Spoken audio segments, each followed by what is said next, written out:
All right, we are back into another deep dive, this time of episode 3 of season 2 of The Wheel of Time, from the perspective of someone who has read the books many, many times and loves the book. Somebody who has a strong attachment to the source material for The Wheel of Time. So yeah, basically I have here today, I have, I think 8 pages of notes that I took on episode 3. Basically just things that interested me in particular as a book reader. I mean, someone specifically who's read The Wheel of Time. Like, I am very dedicated to these books. That's pretty much what my entire channel is about.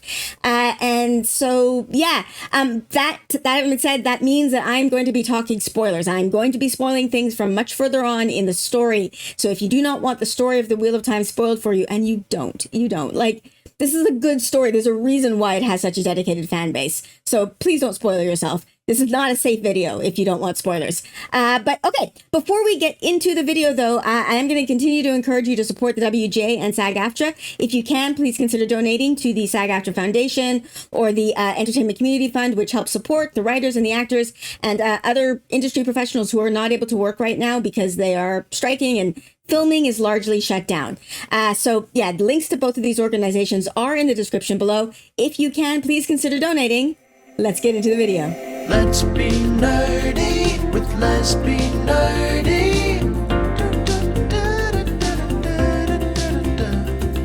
Let's be nerdy with Let's Be Nerdy. I think I said this in my reaction, but as much as it is obvious to me that Nynaeve's question was specifically about these ter'angreal, I do think this is a very smart way to get that information about what a ter'angreal is out to the audience. So I'm not, when I said that, I wasn't criticizing the writing. It just made me laugh. Like, she's asking a very specific question and then they give her a general answer. Once again, I'm just reveling in how this dialogue is pulled almost directly from the books. The only notable difference is the lack of the line, "Be steadfast," which I'm not quite sure why they left that out, to be honest. I am so glad we're not getting random nudity. And I say this as somebody who enjoys ladies and naked ladies, whatever. I get the feeling that RJ was going for in the books, but it's also very, very targeted. Men who do similar things, go through similar rituals, are not required to be naked. Pretty much every single main female character in these books, I cannot think of an exception, has to be naked in public in some way to make her feel vulnerable and very often humiliated. Like the text of the books will often focus on the humiliation that she is feeling. It's a whole thing, and it isn't necessary. This stripping down here that Nynaeve does just to her shift, it does the same thing. It gives the same vibe. She is covered, but she is not clothed, if that makes sense. So it works, and I'm grateful for it.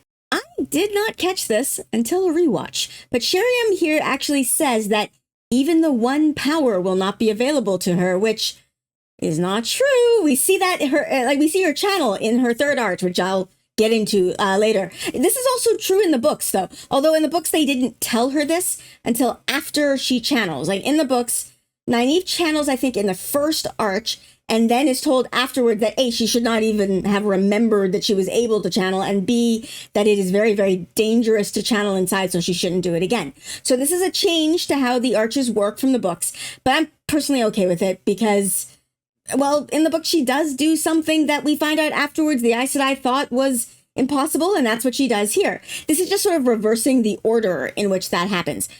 We find out it's impossible, and then Nynaeve does it. I don't think this is much of a change to the plot, but it results in the same sort of character reveal, just even somewhat more heightened. Nynaeve does the impossible. That's what she does. This might be a sacrilege, but as someone who adores these books, and I'm literally doing a reread right now for the umpteenth time, I really don't know. I kind of prefer her arch in the show compared to the books. Now, the books, it's terrifying, but it's not personal. Like, Agenor is the one who chases her in the books. And, like, this is something I literally noticed in this particular reread, because to be perfectly honest, I don't pay that much attention to her first arch story. It's just boilerplate terror, I guess. She's being chased while naked, of course, by Forsaken. And in my mind, I think I just always fixed it. Like, I just went, oh yeah, that's the Forsaken that personally attacked her at the end of the Eye of the World. So I guess that makes sense. But here's the thing. It's not. Okay? Balthamel is the one who grabs her and does whatever he does that makes her scream.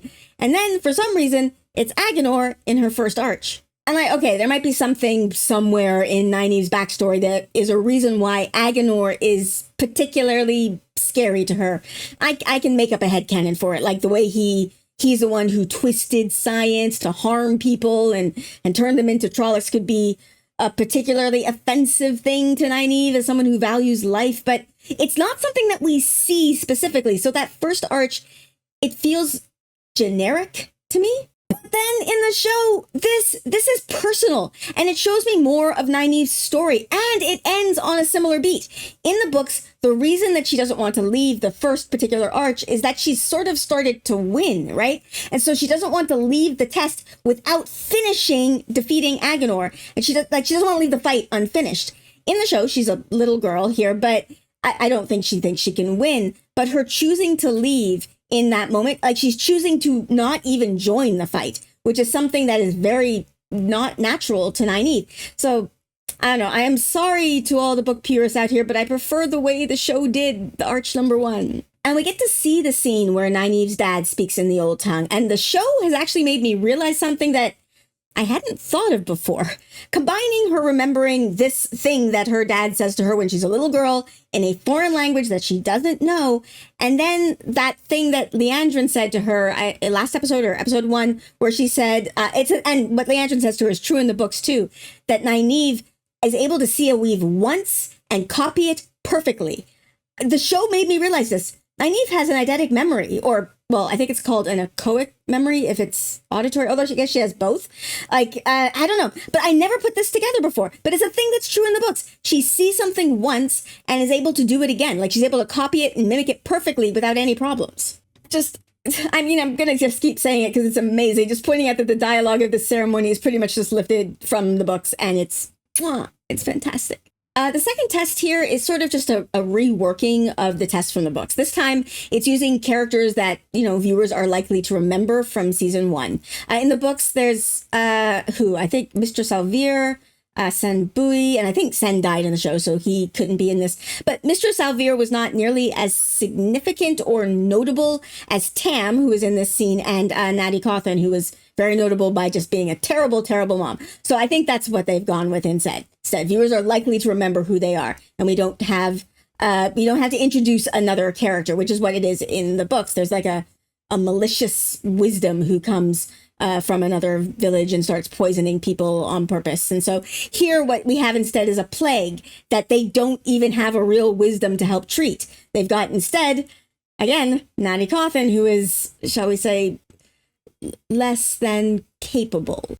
This one, when I compare it with the books, it's 6 of one, half dozen of the other. I like them both. I think they both work, and they give us the same character insight. She feels like she's abandoning them. She wants to help, but she can't. She's forced to abandon them. The show adds to this a little bit by having her think that Rand is dead, of course, and that she failed to protect him. And then, of course, there's another element of her actually believing that this test is a reflection of reality in the Two Rivers and wanting to go there because she thinks that there's a real plague. And I really hope that at some point she gets confirmation that that's not true. I was so confused initially by this first part of the test. I get it now, right? The test was just giving her something in order to get to the real test. And again, I kind of hate to say it, but I prefer the way her third arch went in the show. I like that it went on longer, which we see that a little bit in book 3 with Egwene's test, which goes on longer than it should. But I like that this happened here. I like that it wasn't her dream to be a queen. It was her dream to just live a happy life in the Two Rivers with Lan. And I like that in her test, she actually did give up on being an Aes Sedai and stay with Lan instead of fleeing from him, which is what she does in the books. And I like that she saw the horrifying consequences of that choice. I like what this says about her. Her fear of losing her happy life with Lan, that's obvious. But then there's also the initial fear that she would give up and pursue her own happiness above caring for other people. That's one of her fears. Note that the arches show up here. Nothing bad has happened yet. Nothing, the Trollocs haven't attacked or anything. All she's done here is make the choice. She's made a choice here to stop protecting Egwene and stop protecting everybody, and to pursue her own happiness. This is her fear, that she's going to give up protecting people, that she is going to abandon her friends, that she is going to stop being who she is at her core. She's going to stop being a protector. And then the arches take it even further, as we see later on in the test. The arches show her that what will happen if she does this, or what will happen, or what she fears will happen if she does this. That if she doesn't care for other people, if she puts her own happiness first, that the people that she cares about will die. Nynaeve's fear is that A, she's going to not take care of her friends and family and the people that she loves, and that B, when she does, everybody's going to die. Liandrin, oh, again, so awesome. Seriously, the show has made Liandrin into a character that I want to know everything about, like every single thing about her. She really, like you can see it here, she really, really wanted Nynaeve to succeed. Even after losing it with her earlier and smacking her across the face, she did not want Nynaeve to fail. She says later that Nynaeve was a woman that she respected. And again, I believe her. I believe Liandrin. Who would have thought? I truly cannot believe what the show has done with this.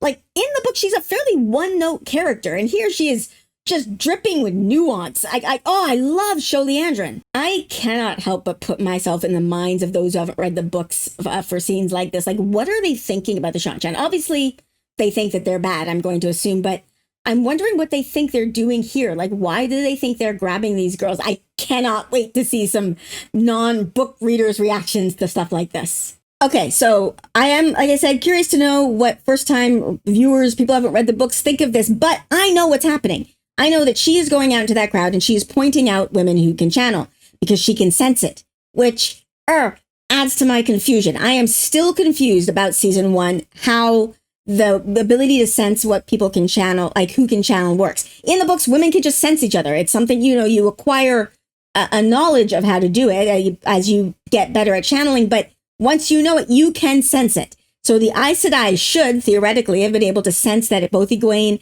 and Nynaeve could channel. And Moiraine wasn't aware that Egwene could channel. She took her through that training, and she even said it before taking Egwene through the training, that you and I are lucky enough to touch the one power. So she knew before she took her through that exercise. Whereas with Nynaeve, she says it outright. I was unaware that she could channel. Okay. The argument that I've heard people say is that maybe she was unaware that she can't channel consciously, so she knew she had a block. Like, did all of the Aes Sedai in that camp know that she had a block and nobody mentioned, oh, hey, that girl is incredibly powerful in channeling, and yet she must be blocked? Like, could they sense her block? How? It doesn't make, it doesn't make sense. It doesn't make sense. So I have come up with like a theory that maybe this is a skill that the Seanchan have honed, because that is something that is true in the books. I mean, not that this is a skill that the Seanchan have honed, but that different groups of channelers have different skills. Like the sea folk are really, really good with the weather. They can do things with the weather that nobody else can. And the Aiel, I mean, it's not really a channeling power, but they've mastered the world of dreams. And the Aes Sedai know nothing about that. So maybe this is a skill that the Seanchan have honed because it would be incredibly important to them. They do not want to let a single female channeler escape because they think they're dangerous. So that is a theory that I have that makes it work in my head, that the Aes Sedai have not honed this skill, but the Seanchan have. The only other possibility is that the block somehow made it impossible for people to sense her ability to channel. I don't know. But then, okay, even if that's the case, there is an implication in season 1 that Nynaeve was not blocked until after she channeled in episode 4. Like in episode 8, she says that she can't listen to the wind anymore ever since she channeled, right? So if that's the case, then she wasn't blocked before, which means that Moiraine should have been able to sense it before that channeling incident, and so should every other Aes Sedai in that camp in episode 4. So I don't know. This is the only way right now for me that it makes sense. Again, maybe there's going to be some explanation that comes out that makes it make sense. I don't know, but right now this is the only way it's working in my head. The Seanchan have southern accents. Yes. And look, I love Kate Redding and Michael Kramer and their audiobooks. And I do actually really love that the accent that they made up for the audiobooks, because for some reason, RJ didn't tell them what he intended with the Seanchan, like, or the Aiel. Like, he had accents in mind for various cultures that he created. And it's not like he didn't know what accent they had used, because he listened to the audiobooks. Like, he said so in interviews that in between writing books, he would go back and listen to the audiobooks to sort of refresh his memory and put himself back in the world. But for some reason, he never told them the accents he had in mind when writing, so they had nothing to go on but how it's described in the books. So I think they did a fantastic job, and I love it. But knowing now what we do, that RJ wrote the Seanchan with a Southern accent in mind, it's nice to hear it in the show. Look how big the loyal is! That's all. Okay, fun fact. I think maybe a lot of longtime fans of the show might know this, but this is Jessica Boone here playing Alwyn, the voice, and that is Guy Roberts playing Uno. Did you know they're married? They are a married couple, which I find hilarious because of, what happens, what she kind of does to him. Also, this was their only time filming, and I feel like it's a passing the torch. Like, it's sad. Okay, this is really sad what happens to Uno here, but it's his last scene. It's her first. She survives this scene. It's like keeping it in the family. I, along with plenty of book fans, have been very, very worried about Uno in this season because, like, while he is a very, very beloved character, he's not essential to the story. And Rafe did say that they would be killing characters in the show that didn't die in the books. And yeah, that's kind of necessary, but it's not like I want it to happen. There's just too many characters for a show to contain. So when Uno here survived the battle, I was so happy. I thought, maybe we're all wrong. And then, nope. They did his character proud, though. He was around long enough for us to love him. He was vulgar and charming and funny, and I loved him. And so they did this well. His death is appropriately brutal. In the books, we know that the Seanchan do horrifying things to subdue the populace or whatever, but we never see it, really. Like, we get burned patches of ground that Huron won't look at and that sort of thing. But, I think that kind of works in book form where we can have long descriptive passages explaining things. But this death that he goes through, it's economical. And it's enough to show us why people just submit.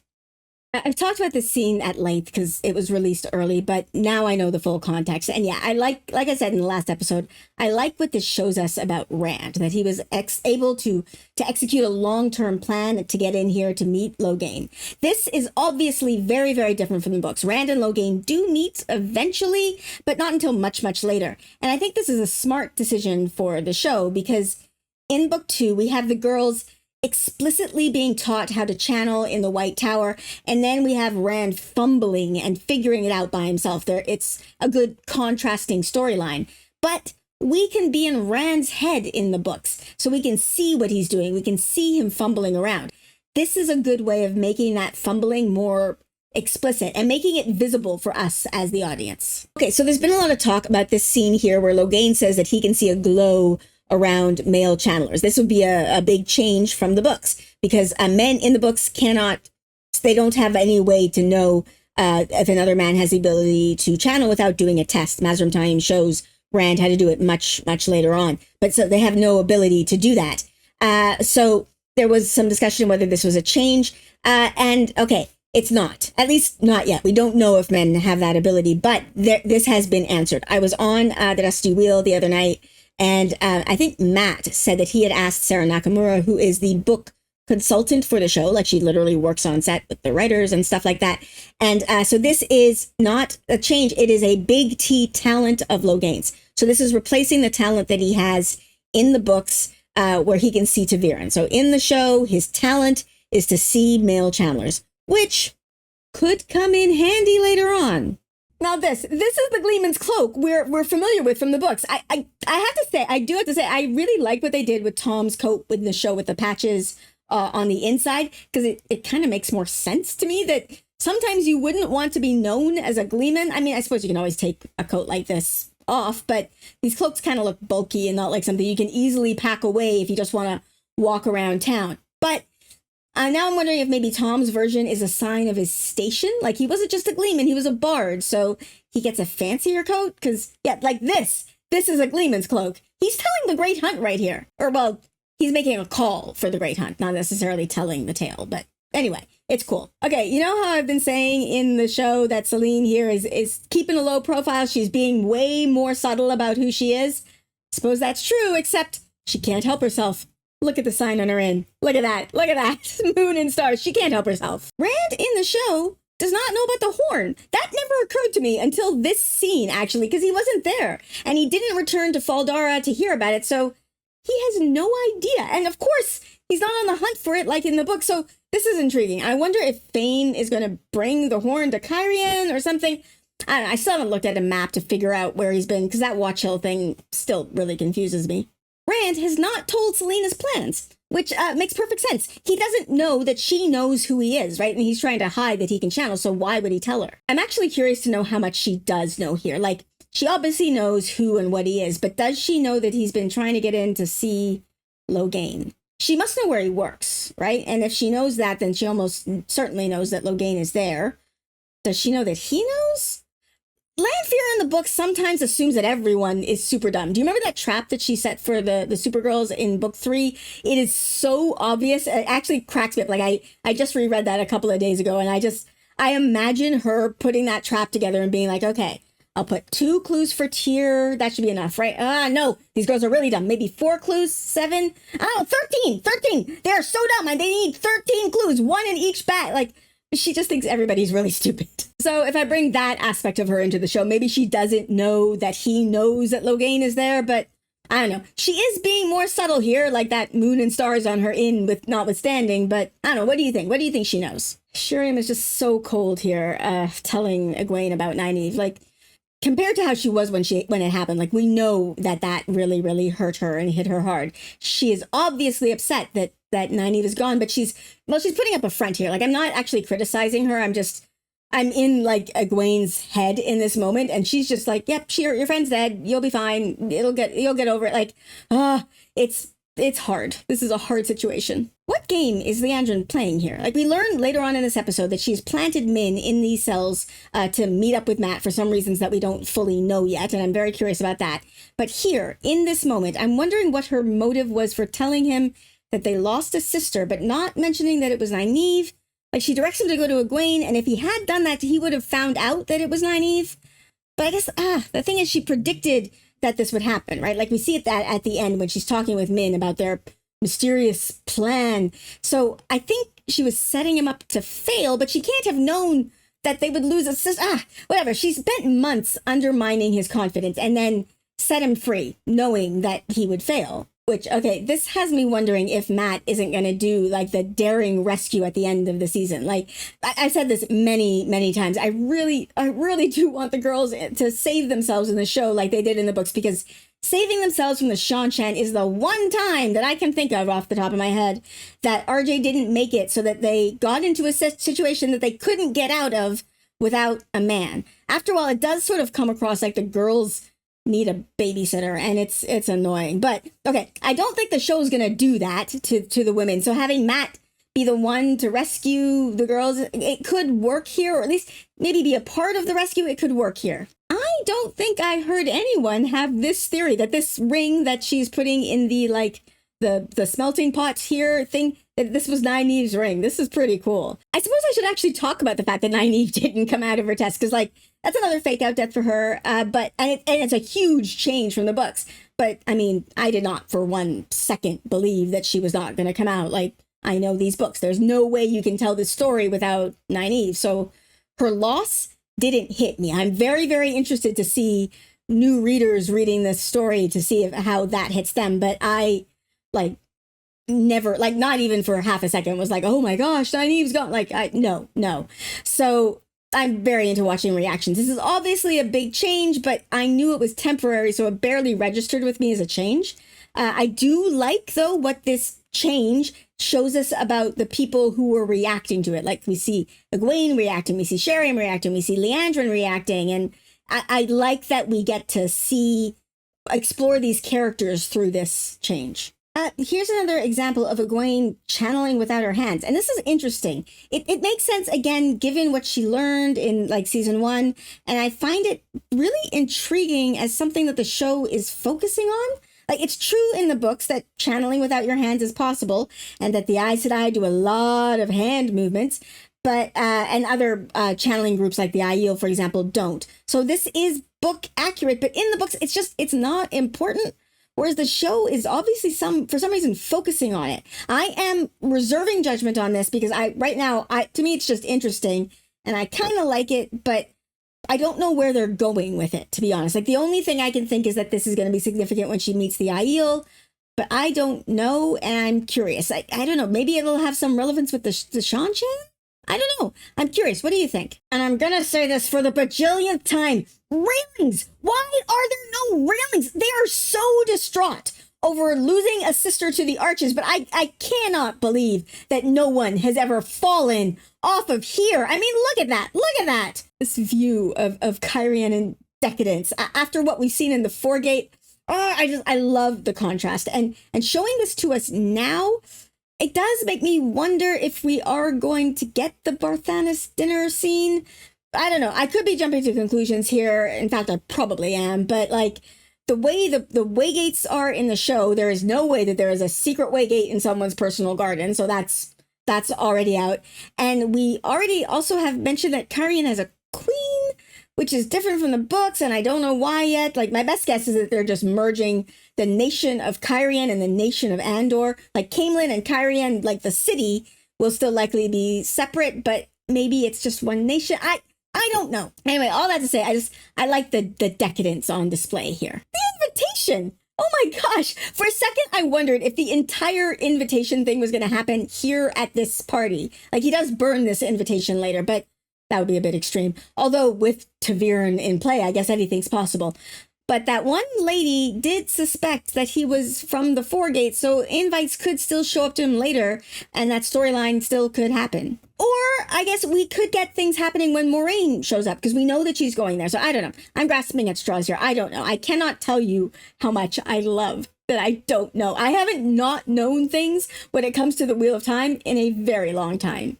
I really wish that the camera had gone to a wide shot at some point during this scene, because I think it was Rand's boots that made this lady think that he was from the Foregate, which made me laugh because it totally made me think of Mad Hatch and his boot obsession. I talked about this a bit in my reaction, but Logain here, he's clearly mad. Like, this is clear to me as a book reader.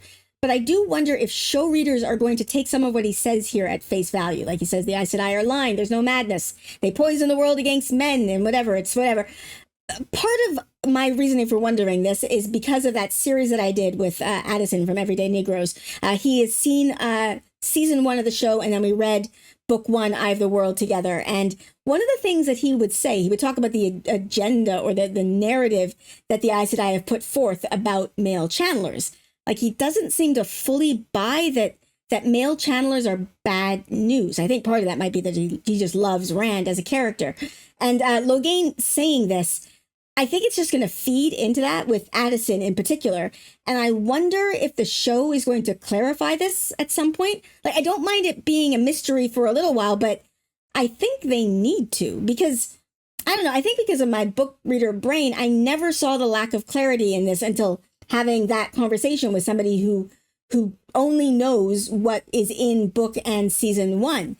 I think the show at some point soon, needs to make it clear that men channeling is not a good thing. The taint is real. Men go mad and they start killing people and destroying things. We need to know that, because at some point we need to understand the danger that Rand is in, and the danger that Rand, the dangerous thing, or I don't know that Rand is a danger. He is in danger, and he is a danger. The scene here with Ishi and Perrin is really intriguing to me. I'm trying to remember if after book 1, if Ishi pays any special attention to anyone who is not Rand. Like, he sends people after Mat and Perrin, but I don't think he actually pays them any mind. So this is a change as well. And I do think it's a change that makes some sense given the change we have to Ishi just in the show in general. Ishi in the books, like at this point in the story, he's half mad. He half thinks he is the Dark One. He's pulling strings. He's not stupid, but he's not subtle. This Ishi in the show, he is calculating. And so I can see him doing the, moving pieces around the board, getting people in place, lying, manipulating people.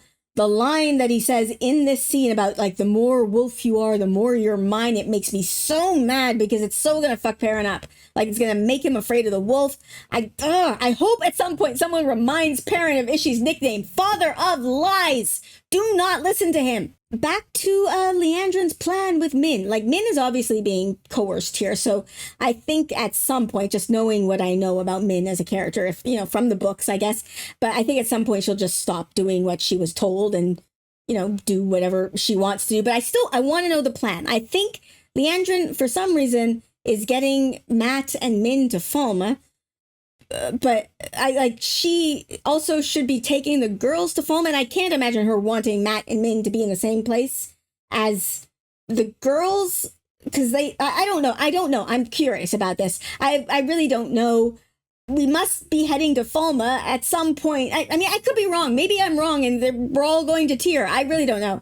But I want to know what reason Liandrin has given to Min here. Like what justification this is. Somehow this trip is going to release her from whatever hold Moraine has over her, which I don't understand. I don't know. I'm reaching. What are your thoughts? What are your theories? I do not know if this is real or if it's a dream. Like there's a dreamy quality to this sex scene that is happening. I don't know if it's the perspective, the look on his face. There's jump cuts. There's a bit of a disorienting sensation that makes it feel dreamy. Plus, there's, of course, the fact that he's dreaming about channeling, which she should not be able to see. I'm so confused. So, but she's all like, I trust you here. So she seems to know what's happening. But whatever, he wakes up from a dream of channeling, and he is actually channeling. And I don't know, I wonder if that's what I'm supposed to be taking from this, because it would be just like Selene to start messing with his sense of reality. I truly don't know, though. What do you think? Do you think that this scene here is a dream? Do you think it's real? The fire that we see here at the end, like with the roof here, that is real. Selene was not in bed with him when he wakes up from this dream. It's like she comes to save him from this fire afterwards. So now that I'm talking through this, I'm inclined to believe that was a dream.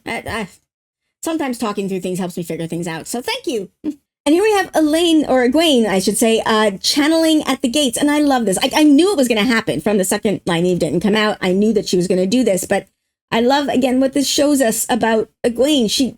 She knows that this isn't possible. Like, she is barely trained. She is straining beyond what her abilities are, which, again, very, very true to Egwene's in the book. She always runs ahead of what her teachers are trying to tell her what she is able to do yet, what is safe for her. Egwene does not stick to what is safe. So I love that she does this. I love what this says about her as a character. She is trying the impossible. I love what it says about her dedication and her love for Nynaeve, like her friend. And yeah, it's a good character moment. I do have one gripe with this scene, and it's a minor gripe, but I whatever, it's a gripe that I have. It feels like it comes on too suddenly. I want one scene, like just one scene, maybe 5 seconds, 10 seconds, whatever, of her sitting, holding Nynaeve's belt, looking sad, and then getting a determined look on her face before we cut to her being here in like this arch room. Just, I want to see her make the decision. I don't know why. It just felt a little jarring to me. I can fill in the blanks. It's not like I'm stupid. I know what happened here, but I don't like that I had to. I don't know. It's not that anything spoon-fed to me. It's just, it felt, I don't know how to describe it. It felt jarring. It felt too sudden. So that's it. I just want like a 5-second, like, I'm going to do this. And then we cut to her doing it. And yet again, Elaine showing her strength of character. Even after Egwene yelled at her and shut her out, and she comes to help her, to comfort her. I really, really like Elaine. I honestly barely thought about Elaine in the books. Like I would sometimes forget her name until someone asked me to make a video about her because so many people hate Elaine. And I was shocked because it felt strange to me that people had strong feelings about Elaine at all, like either good or bad. But when I was thinking about her for my video, I started really liking her. And so I'm really, really glad to see the things that I like about Elaine, the things that I really appreciate about her. They are on display in the show. I like it. I've already talked a bit about Nynaeve's third test, and I'm going to talk about it more in a minute. But it's really, really interesting to me that one of the things involved in her paradise is Matt returning. Matt is one that in her mind, she lost. And so in her version of paradise, when he was off away from her protection, he succeeded, and apparently he got wealthy enough to finally get himself a decent coat. Like, whatever. We're seeing her fantasy that people are able to live and succeed without her taking care of them. And then this test rips that out from under her. It is brutal. Did you catch this from Nynaeve's third test? After everybody dies, look at Matt. Matt's missing an eye. And then look what happens to Perrin. He gets an axe to the chest. Missing an eye and an axe. During my reaction, I was really confused about who opened this arch. On a rewatch, so clear. It was Nynaeve. Nynaeve channeled inside the arch, which was something that she wasn't supposed to be able to do. It was impossible, but she channeled inside the arch, and then she opened it. She doesn't hear Sheriam's voice say the way back will come but once. She says it herself. She saved herself from this situation. That is fucking awesome. Nynaeve always does the impossible, constantly. It's amazing. And that's it. Those are my thoughts, my 8 pages of notes worth of thoughts on episode 3 of season 2 of The Wheel of Time. What are your thoughts? What do you think is going on with Liandrin and Min? I don't know. What if you finish the series? Again, if you haven't finished the series, you shouldn't have watched this video, but if you finish the series and you're watching the show, obviously it's very different from the books, but it still feels the same. Like, I'm still seeing the show. I'm seeing the characters.